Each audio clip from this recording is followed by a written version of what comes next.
तो सबसे पहले हमारे पास आता है एक समान वेग से गतिमान वस्तु के लिए ग्राफ। तो इसके लिए अगर हम वेग समय ग्राफ देखें तो क्योंकि हम कैसी गति ले रहे हैं, एक समान वेग वाली गति ले रहे हैं, तो इसका मतलब पूरे गति के दौरान वेग क्या रहेगा, समान रहेगा। यानी जब समय 0 है तो मान लिया जो वेग है वह 1 सेकंड पे रहेगा, वह 2 सेकंड पे रहेगा। यानी वेग समय ग्राफ जो है एक समान वेग के लिए क्या आता है, एक सीधी रेखा आती है जो समय x के समांतर हो। इसी तरह से अगर हम एक समान वेग से गतिमान वस्तु के लिए दूरी समय ग्राफ खींचे तो ये भी क्या आता है, एक सीधी रेखा आती है जो समय x पर झुकी हुई होती है। ठीक, अब देखिए कि ये जो ग्राफ है ये यहाँ मूल बिंदु 0 से भी शुरू हो सकता है। ठीक, और ये ग्राफ जो है आपका यहाँ से भी शुरू हो सकता है कि जब वस्तु ने शुरू से ही कुछ दूरी तय कर रखी हो, जब समय 0 हो उस समय ऑलरेडी वस्तु कुछ दूरी तय कर रखी हो तो ये ग्राफ आएगा, अदरवाइज ये वाला ग्राफ आएगा। ठीक, अब हम ये देख लेते हैं कि इन दोनों ग्राफ का फायदा क्या है। वेग समय ग्राफ से हमें क्या जानकारी मिलती है, क्या फायदा है इसका, कि देखिए कि मान लेते हैं कि 0 से t समय तक वस्तु चली है, तो इस दौरान वस्तु ने कितनी दूरी तय की है, वो दूरी हम इस ग्राफ से फाइंड आउट कर सकते हैं। यदि ग्राफ और समय x के बीच का अगर आप क्षेत्रफल निकाल लेते हैं तो ये क्षेत्रफल आपको क्या देगा, वस्तु द्वारा तय दूरी देगा। ठीक, अब यहाँ पर बीच में मैं एक बात और बताना चाहता हूँ, क्योंकि इस चैप्टर में हम ऐसी गति का अध्ययन कर रहे हैं जो एक जिसमें वस्तुएं जो है सीधी रेखा में चलती है और एक ही दिशा में चलती है। जब वस्तुएं सीधी रेखा में और एक ही दिशा में चलती हो तो दूरी और विस्थापन दोनों का मान समान होता है, और इसी तरह से वेग और चाल दोनों का मान समान होता है। इसलिए हम वेग की जगह चाल और चाल की जगह वेग कई बार यूज कर देते हैं, बुक्स में भी ऐसा ही लिखा हुआ है। ठीक, तो जब क्या बताया मैंने कि वस्तु एक ही दिशा में और सीधी रेखा में चलती हो तब ये दोनों चीजें हम एक दूसरे की जगह यूज कर सकते हैं। लेकिन अगले लेक्चर में देखेंगे कि जब वस्तु इस तरह से वृत्तीय पथ में चलती है तब वेग अलग है, चाल इसकी अलग है। ठीक, या वस्तु इस तरह से किसी कर्व्ड पाथ में चलती है तब वेग और चाल अलग अलग चीज है, दूरी और विस्थापन का मान भी अलग अलग होगा। लेकिन अब तक जो हम डिस्कस कर रहे हैं वो इस टाइप का मोशन यूज कर रहे हैं। ठीक, तो इसको वेग समय ग्राफ भी कह सकते हैं, चाल समय ग्राफ भी आप कह सकते हो, कोई प्रॉब्लम नहीं है। इसी तरह से ये दूरी समय ग्राफ या इसको विस्थापन समय ग्राफ भी कह सकते हो। ठीक, तो अब आइए आगे बढ़ते हैं। अब विस्थापन समय ग्राफ से आपको क्या मिलता है, इससे क्या जानकारी मिलती है कि विस्थापन समय ग्राफ का जो झुकाव है, ठीक, ग्राफ का झुकाव क्या देगा, वस्तु की चाल देगा। ठीक, झुकाव कैसे ज्ञात करते हैं, झुकाव के लिए जो है यहां से देखिए एक समकोण त्रिभुज बन गई, समकोण त्रिभुज का लंब बटे आधार ये झुकाव का सूत्र होता है। तो जैसे ओ ए बी, तो A B by O B ये झुकाव है। तो जितना झुकाव अधिक होगा, जितना ढाल अधिक होगा, उतना ही क्या होगा, उतनी चाल अधिक होगी। क्या बताया मैंने कि दूरी समय ग्राफ का ढाल जितना अधिक होगा उतना ही वस्तु की चाल अधिक होगी। तो ढाल का कैसे पता लगेगा, उसका पता लगाने के लिए जैसे हमें ये कोण का पता होना चाहिए। अगर ये कोण बड़ा है तो वस्तु की चाल अधिक है। जैसे मैं मान लीजिए कि एक और ग्राफ इसी चित्र पे ड्रा कर देता हूं कि जैसे मान लिया मैंने किसी दूसरी वस्तु के लिए ये वाला ग्राफ ड्रा कर दिया, ठीक। तो इस ग्राफ में देखिए कि ये कोण देखिए, इससे तो बड़ा हो गया ना, इसको थीटा डैश कर देता हूं।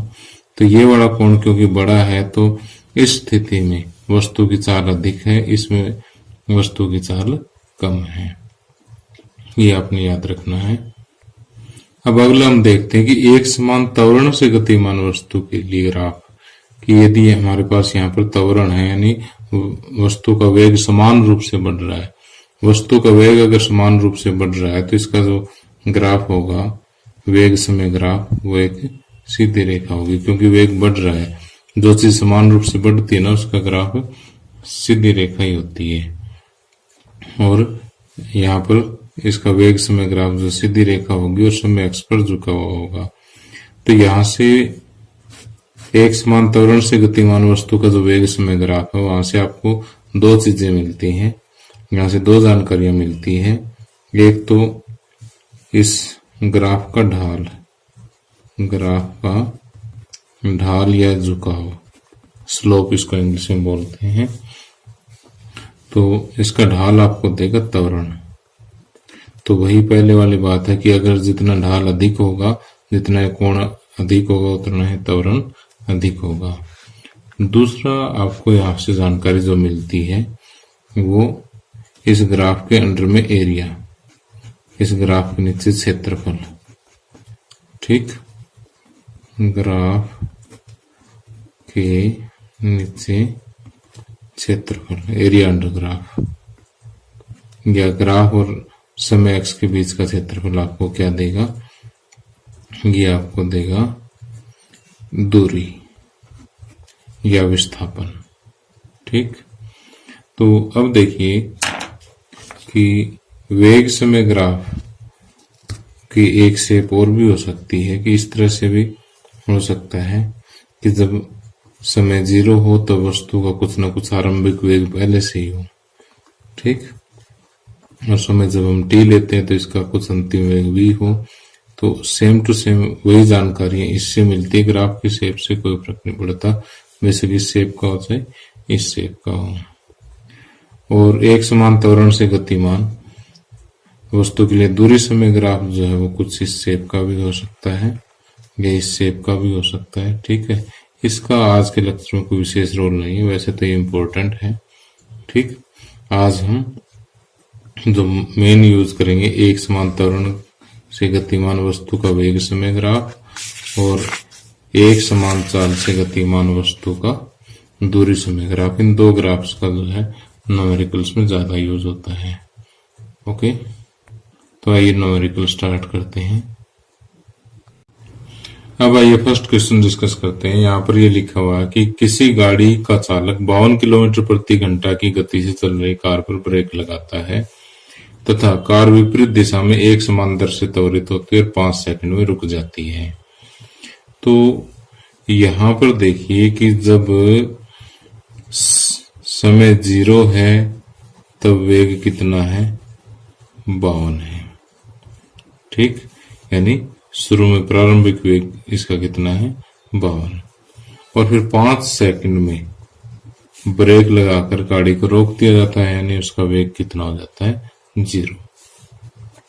तो ये तो है पहली गाड़ी की स्थिति।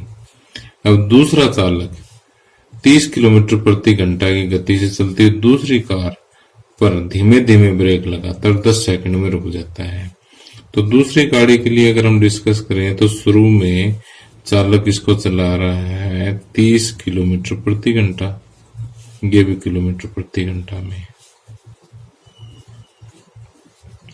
और फिर जब समय 10 सेकंड हो जाता है तो वेग कितना हो जाता है, गाड़ी रुक गई तो वेग 0 हो गया। तो ये कहता है कि एक ही ग्राफ पेपर पर दोनों कारों के लिए चाल समय ग्राफ आलेखित कीजिए। तो देखिए कि अब चाल समय ग्राफ आपने लेना है तो देखिए कि ये जो दो एक्सिस होते हैं, एक्स एक्सिस और वाई एक्सिस, तो y एक्सिस पर आप चाल ले लीजिए और यहाँ पर ले लीजिए समय, और एक उचित पैमाना लेते हुए हम इस पर चाल और समय अंकित कर देते हैं कि यहाँ पर क्योंकि हाईएस्ट 52 है तो यहाँ 5, 10, 15, 20, 25, 30, 35, 40, 45, 50, 55 ये चाल किलोमीटर प्रति घंटा में है। ठीक, और इस तरह समय जो है हाईएस्ट कितना 10 सेकंड, तो हम कोशिश ये करेंगे कि यहाँ पर पूरा 10 सेकंड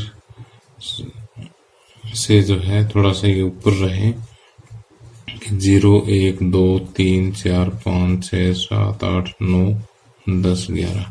ठीक है, तो इस तरह से देखिए कि समय हमने सेकंड में ले लिया और चाल जो है वो किलोमीटर प्रति घंटा में ले ली। अब आपने देखना है कि जब t 0 है तो v 52। अब समय जो है वो जब 0 है तो चाल है 52 यहाँ कहीं है, तो एक बिंदु तो ये आ गया। फिर t 5 सेकंड, t पे 5 सेकंड चलो भाई, और v कितना 0, v तो 0 यही हो जाएगा। तो ये दो बिंदु आ गए, इन दोनों बिंदुओं को आप मिला दो। ठीक, स्केल लेकर के इन दोनों बिंदुओं को आपने इस तरह से ज्वाइन कर देना है। ये पहली गाड़ी के लिए जो है ग्राफ आ जाता है। अब दूसरी गाड़ी के लिए देखिए, जब t 0 है यानी t 0 है उस समय वेग कितना 30, उस समय वेग आ गया 30। ठीक, और t जब 10 सेकंड है, t पे 10 सेकंड चलो और वेग 0 यानी वेग में ऊपर तो उठना ही नहीं, 0 यहीं आएगा। तो ये दो बिंदु आ गए। इन दोनों बिंदुओं को अगर आप आपस में मिला देते हैं तो ये क्या बन गया, ये बन गया दूसरी गाड़ी के लिए ग्राफ। अब स्टेटमेंट को आगे और पढ़ लेते हैं। यहाँ पर लिखा कि एक ही ग्राफ पेपर पर दोनों कारों के लिए चाल समय ग्राफ आलेखित कीजिए, जो हम कर चुके हैं। ब्रेक लगाने के पश्चात दोनों में से कौन सी कार अधिक दूरी तक जाएगी, यानी अब आपको इसकी प्रत्येक कार की दूरी ज्ञात करनी है। अब दूरी के लिए मैंने आपको बताया था कि चाल समय ग्राफ के अंडर में जो एरिया होता है, यानी चाल समय ग्राफ और समय एक्स के बीच में जो एरिया होता है वो आपको दूरी देता है। तो यहाँ पर हम लिखेंगे पहली गाड़ी द्वारा तय दूरी,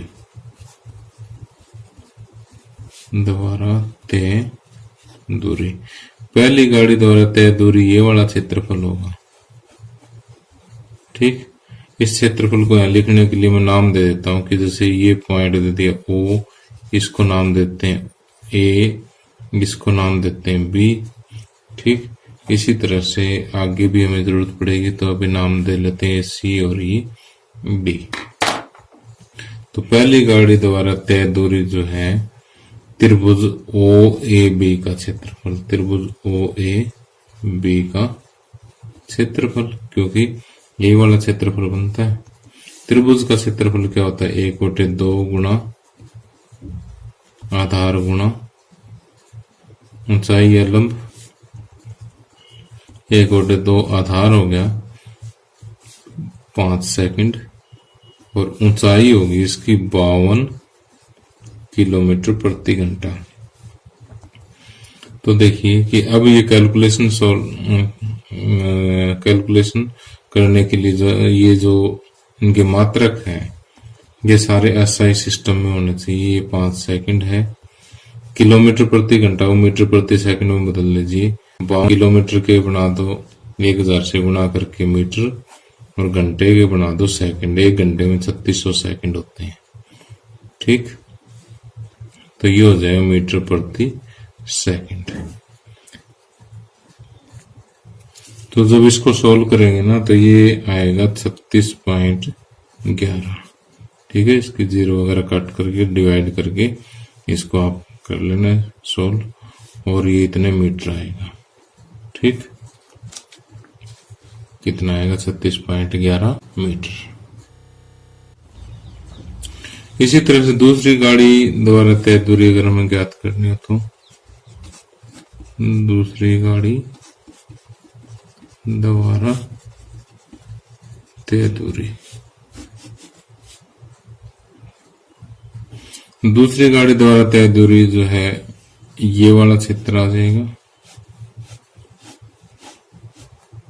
ठीक। और इस क्षेत्र को हम कहेंगे OCD का क्षेत्रफल बराबर त्रिभुज OCD का क्षेत्रफल। अब त्रिभुज OCD का क्षेत्रफल क्या होगा कि 1/2 आधार हो गया इसका OD और ऊंचाई हो गई OC। 1/2 OD है 10 सेकंड और OC है 30 किलोमीटर प्रति घंटा। 1/2 ये 10 सेकंड और 30 किलोमीटर प्रति घंटा को मीटर प्रति सेकंड में बदलेंगे तो 30 को 1000 से गुणा किया मीटर में बदल गया और घंटे को 3600 से गुणा किया सेकंड में बदल गया। अब ठीक उसी तरह से हम इसको सोल्व कर लेंगे, ठीक है। 10 3 30, 12 3 36 और बाकी जो कट सकता है उसको काट देंगे हम। 2 1 2 2 5 10 और फिर 5 दूनी 10, 6 दूनी 12, 3 दूनी 6 और 5 दूनी 10, तो ये आ जाएगा 5 5 25 5 125 बटे 3 मीटर। 125 बटे 3 मीटर को जब आप सोल्व करोगे तो ये आएगा 41.66 मीटर। तो इस तरह से आप इन दोनों गाड़ियों के लिए जो है ग्राफ भी ड्रा कर सकते हो और इस ग्राफ की हेल्प से जो है इनके द्वारा तय दूरी भी ज्ञात कर सकते हो। आगे नेक्स्ट क्वेश्चन देखिए, कहता है कि चित्र में 3 वस्तुओं A, B और C के दूरी समय ग्राफ प्रदर्शित है। ग्राफ का अध्ययन करके निम्न प्रश्नों के उत्तर दीजिए। तो देखिए यहाँ पर आपको दूरी समय ग्राफ दे रखा है और 3 वस्तुओं का ग्राफ जो है दूरी समय ग्राफ एक ही चित्र में ड्रा कर रखा है। यहाँ पर ये जो ब्लू ग्राफ आपको दिखाई दे रहा है ये वस्तु A के लिए है और ये जो दूसरा ग्राफ B के लिए है और जो रेड कलर का जो ग्राफ है ये वस्तु C के लिए है। तो यहाँ सबसे पहला क्वेश्चन पूछा गया आपसे कि तीनों में से कौन सबसे तीव्र गति से गतिमान है, यानी चाल सबसे अधिक किसकी है। तो यहाँ पर देखिए कि जिस ग्राफ का स्लोप, जिस ग्राफ का झुकाव सबसे अधिक होगा, झुकाव देखने का सिंपल सा तरीका है कि यहाँ पर समय x के साथ आप इस तरह से कोण बना लीजिए इनका, ठीक। तो इन तीनों कोणों में से कोण बताइए कौन सा सबसे बड़ा नजर आ रहा है आपको। यहाँ बिल्कुल स्पष्ट नजर आ रहा है कि ये वाला कोण सबसे बड़ा है। इसका मतलब ये इस ग्राफ का जो झुकाव है ये सबसे अधिक है और ये ग्राफ के कौन सी बॉडी का है, बॉडी B का है, वस्तु B का है। तो वस्तु B जो है वो सबसे तीव्र गति से गतिमान है, B की चाल सबसे अधिक है। तो हम यहाँ पर लिखेंगे क्योंकि वस्तु B के लिए दूरी समय ग्राफ की ढाल सबसे अधिक है इसलिए B की चाल सबसे अधिक है। क्योंकि वस्तु B के लिए दूरी समय ग्राफ की ढाल सबसे अधिक है इसलिए वस्तु B सबसे तीव्र गति से गतिमान है, सबसे तीव्र गति से गतिमान है। ओके, अब नेक्स्ट देखिए, क्या ये तीनों किसी भी समय सड़क के एक ही बिंदु पर होंगे? अगर सड़क पर अगर तीन वस्तुओं का एक साथ हमने ग्राफ ड्रा किया है और हमें ये देखना है क्या ये किसी एक स्थान पर मिलते हैं, एक स्थान पर मिलते हैं तो तीनों ग्राफ इस तरह से एक ही बिंदु पर प्रतिच्छेद करते हुए होने चाहिए। लेकिन यहाँ पर देखिए बी और सी तो यहाँ प्रतिच्छेद कर रहे और ए और सी यहाँ कर रहे, तीनों एक साथ तो नहीं कर रहे। अगर एक साथ प्रतिच्छेद नहीं कर रहे तो ये सड़क के किसी भी बिंदु पर एक साथ नहीं मिलेंगे, क्योंकि तीनों ग्राफ एक साथ एक बिंदु पर प्रतिच्छेद नहीं करते हैं, प्रतिच्छेद नहीं कर रहे हैं। इसलिए ये किसी भी समय सड़क के एक बिंदु पर नहीं होंगे, सड़क के एक बिंदु पर नहीं होंगे। ठीक। अगले क्वेश्चन में पूछता है कि जिस समय बी ए से गुजरती है, कि बी ए से गुजरती है यानी बी का ग्राफ ये है और ए का ग्राफ ये है, यहां बी ए से गुजरती है तो ये वाला समय हो गया ये वाला। ठीक। ये लो,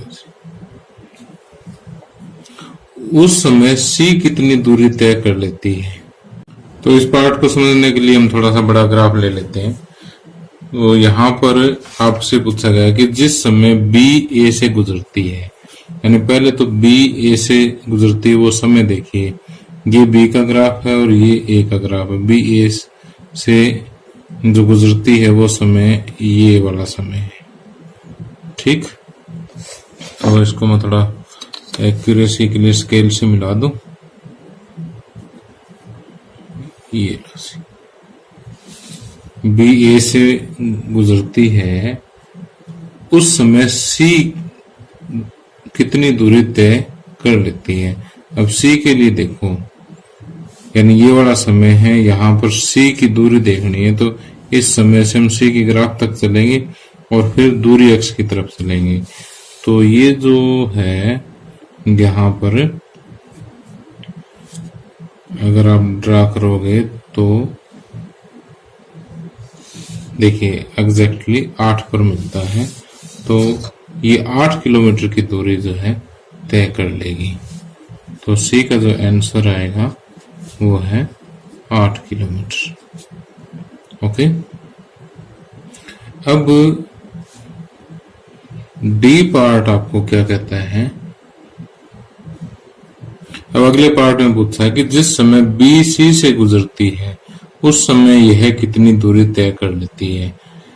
कि यह का मतलब बी, जिस समय बी सी से गुजरती है, बी देखो बी का तो ये हो गया और सी का लाल वाला हो गया, तो बी सी से यहां कहीं गुजरती है। ठीक। और उस समय आपने देखना कि बी कितनी दूरी तय कर लेती है। तो पहले तो ये समय देखते हैं कि कहां से है। तो समय तो हो गया ये वाला। इस समय पर आपने बी की दूरी फाइंड आउट करनी, तो यहां से बी के ग्राफ तक चलेंगे, फिर दूरी अक्ष तक चलेंगे, दूरी का पता लग जाएगा।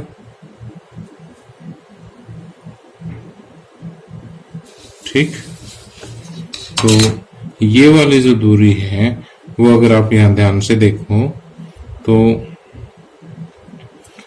ये जैसे 2, 4, 6, 8, तो ये लगभग देखिए कि 6 किलोमीटर के आसपास आपको मिलेगी। तो देखिए इसका प्रतिच्छेद बिंदु यहाँ कहीं है, तो इसको देखेंगे थोड़ा सा ऊपर आएगा, ये आप थोड़ा एरर ठीक कर लेना इसका। तो इसका जो आंसर आएगा वो 6 किलोमीटर लगभग आएगा। ठीक। लगभग लगा देना क्योंकि यहाँ पर जो ग्राफ है वो थोड़ा सा मोटा है और अगर बिल्कुल बारीक ग्राफ होगा तो फिर एक्यूरेसी ज्यादा आएगी। ठीक है। फिर शुद्धता परिणाम में ज्यादा आती है। तो इस तरह से आप इस क्वेश्चन को आसानी से सॉल्व कर सकते हैं। आगे नेक्स्ट क्वेश्चन देखिए कि 20 मीटर की ऊंचाई से एक गेंद को गिराया जाता है। यदि उसका वेग 10 मीटर प्रति वर्ग सेकंड के एक समान त्वरण की दर से बढ़ता है तो यह किस वेग से धरातल से टकराएगी, कितने समय पश्चात वह धरातल से टकराएगी। तो पहले तो क्वेश्चन को जो है एक चित्र के माध्यम से समझिए कि ये कोई एक गेंद है, ये धरती से कितनी ऊंचाई पर है, 20 मीटर की ऊंचाई पर है, ठीक है। और कहता है कि इसमें कई बच्चे यहाँ कंफ्यूज हो जाते हैं, दे रखा ना उसका वेग इतने मीटर प्रति सेकंड करके एक समान त्वरण की दर से बढ़ता है। तो इसको ध्यान से देखोगे तो ये आपको त्वरण दे रखा है, और वैसे भी जो चीज दे रखी है उसकी मात्रक से भी पता लग जाता है वे क्या है। तो यहाँ पर जो त्वरण है इसका वो दे रखा है 10 मीटर पर सेकंड स्क्वायर, ठीक। तो कहता है कि किस वेग से धरातल से टकराएगी, यानी इसका फाइनल वेग आपको बताना है, ठीक। आरंभिक वेग इसका क्या हो जाएगा, 0, ठीक। अंतिम वेग आपने बताना है, ये आपको दे रखा है, और इसने कुल दूरी कितने तय कर दी, 20 मीटर, ठीक।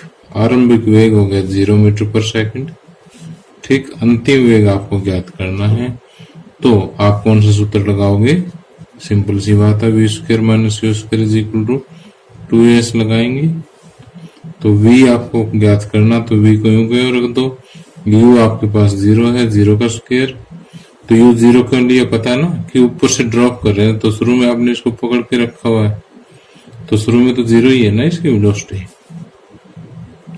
तो 2a आपको दे रखा है 10 और s दे रखा आपको 20, ठीक। तो v स्क्वायर 0 का स्क्वायर 0 ही होगा, इज इक्वल टू 20 दूनी 40, 40 गुना 10 400, ठीक। और v square is equal to 400, तो v बराबर कितना आ जाएगा, प्लस माइनस 20।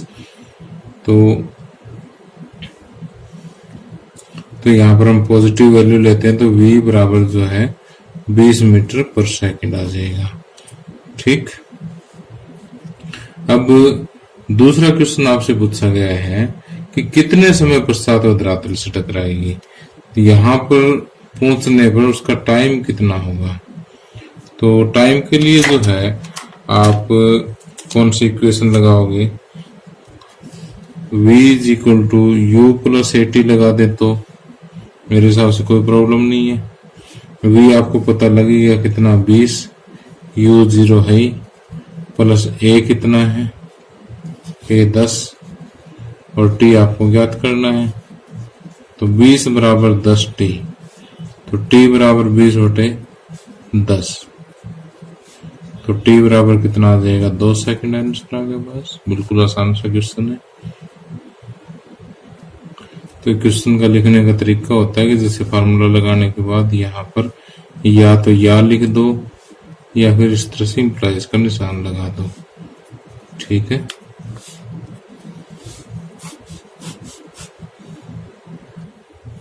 अब आगे नेक्स्ट क्वेश्चन देखिए, कहता है कि किसी कार का चाल समय ग्राफ चित्र में दर्शाया गया है। कि देखिए एक कार का चाल समय ग्राफ यहाँ दर्शाया गया है। तो यहाँ पर आपको 2 क्वेश्चन पूछे गए इस पे कि पहले 4 सेकंड में कार कितनी दूरी तय करती है। इस अवधि में कार द्वारा तय की गई दूरी को ग्राफ में छायांकित क्षेत्र द्वारा दर्शाइए। ग्राफ का कौन सा भाग कार की एक समान गति को दर्शाता है। तो पहले इस ग्राफ को हम नाम दे लेते हैं कि जैसे यहाँ स्टार्टिंग पॉइंट को मैं O कह देता हूँ, ठीक। थोड़ा सा कलर और लेता हूँ, आसानी से समझ आ जाएगा। ये O कह दिया, जहां पर 4 है इस पॉइंट को मैंने A कह दिया, और 4 की सीध में जो ग्राफ है इसको मैं B पॉइंट कह देता हूँ। 6 की सीध में जो है उसको C कह देता हूँ, लास्ट को मैं D कह देता हूँ, ठीक। तो इस तरह से आप अपनी तरफ से कोई भी नाम इनको दे सकते हैं। तो कहता है पहले 4 सेकंड में कार द्वारा तय कितनी दूरी तय करती है। तो पहले 4 सेकंड में कार जो दूरी तय करेगी वो 4 सेकंड तक ग्राफ ये है। इस ग्राफ के अंडर में जो एरिया आएगा, ये जो क्षेत्र आएगा, ये हमें क्या बताएगा? कार द्वारा तय दूरी। और ये क्षेत्र अगर आप देखोगे तो लगभग एक समकोण त्रिभुज के बराबर है। ठीक, तो हम ये कहेंगे कि पहले फर्स्ट का आंसर मैं यही लिख देता हूं कि पहले 4 सेकंड में कार द्वारा तय दूरी कितनी होगी? त्रिभुज OAB का क्षेत्रफल, OAB का क्षेत्रफल। और ये समकोण त्रिभुज होता है 1/2 आधार गुणा लंब। तो 1/2 आधार हो गया कितना? 4, और लंब हो गया कितना? 6 के बराबर हो गया। 2 3 6 और 4 3 12। और ये मीटर पर सेकंड में, ये सेकंड में, तो दूरी किस में आ जाएगी? मीटर में आ जाएगी। और इसके आगे लिख देते हैं लगभग। लगभग क्यों लिख देते हैं? क्योंकि जैसे हम यहाँ पर त्रिभुज बनाए ना, तो ये लगभग एक त्रिभुज बनती है। तो अब ये कहता है कि इस अवधि में कार द्वारा तय की गई दूरी को ग्राफ में छायांकित क्षेत्र से दर्शाइए। अब 4 सेकंड में जो कार चलती है उसका हमें क्या करना? वो भाग छायांकित करना है। आपको ये पता है कि 40 में ग्राफ के अंदर में जो एरिया होता है वो किसको दर्शाता है? दूरी को दर्शाता है। तो 4 सेकंड के लिए दर्शाना, तो हमें 4 सेकंड तक का जो एरिया है वो छायांकित कर दिया। ठीक, तो इसको लिख देंगे हम कि 4 सेकंड में कार द्वारा तय दूरी को दर्शाने वाला क्षेत्र। ठीक, अब कहता है कि ग्राफ का कौन सा भाग कार की एक समान गति को दर्शाता है? एक समान गति मतलब उसके बाद स्पीड, गति चेंज ना हो, चाल चेंज ना हो। तो यहाँ पर देखिए कि 6 सेकंड बाद में आप देख रहे हो कि चाल जो है वो एक समान रहती है। ठीक, यानी 6 सेकंड पर चाल जो है 6 मीटर प्रति सेकंड से थोड़ा सा ऊपर फिक्स हो जाती है। देखिए, ठीक, तो हम लिखेंगे इसका आंसर कि 6 सेकंड पश्चात कार की चाल एक समान चाल हो जाती है। और ग्राफ का भाग पूछा गया तो इसे ग्राफ के CD भाग से दर्शाया गया है। इसे ग्राफ पर CD द्वारा दर्शाया गया है।